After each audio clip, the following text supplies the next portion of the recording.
జీవన్ రెడ్డికి సంబంధించినటువంటి ఒక లేఖ విపరీతంగా సోషల్ మీడియాలో సంచలనంగా మారింది.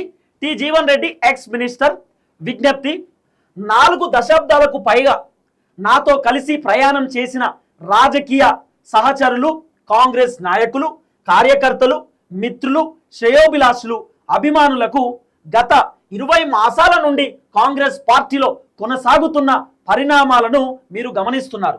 ఈ పరిస్థితులలో ఇంకాను అవమానాలకు గురవుతూ మానసిక క్షోభతో కాంగ్రెస్ పార్టీలో కొనసాగటం సాధ్యం కాని పరిస్థితులతో 25/3/2026 రోజున భవిష్యత్ ప్రణాళిక కోసం జగిత్యాల పట్టణం గొల్లపల్లి రోడ్డు బండారి గార్డెన్లో ఉదయం 11 గంటలకు ఏర్పాటు చేసిన సమావేశంలో పాల్గొని మీ సలహాలు సూచనలతో నా భవిష్యత్ రాజకీయ ప్రస్థానంలో మీ తోడు అండదండలతో నాకు మానసిక ధైర్యం కలిగిస్తూ మార్గదర్శకం కలిగిస్తారని మనవి అట.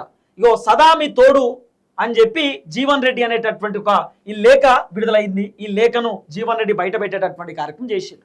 అంటే ఈ నెల 25వ తారీఖు ఇక్కడ గొల్లపల్లి రోడ్డు బండారి గార్డెన్లో 10 గంటలకు జీవన్ రెడ్డి ఒక ప్రెస్ మీట్ పెట్టబోతున్నాడు. ఆ ప్రెస్ మీట్లోనే జీవన్ రెడ్డి కాంగ్రెస్ పార్టీకి రాజీనామా చేయబోతా ఉన్నాడట. కాంగ్రెస్ పార్టీకి జీవన్ రెడ్డి గుడ్ బై చెప్పబోతా ఉన్నాడు.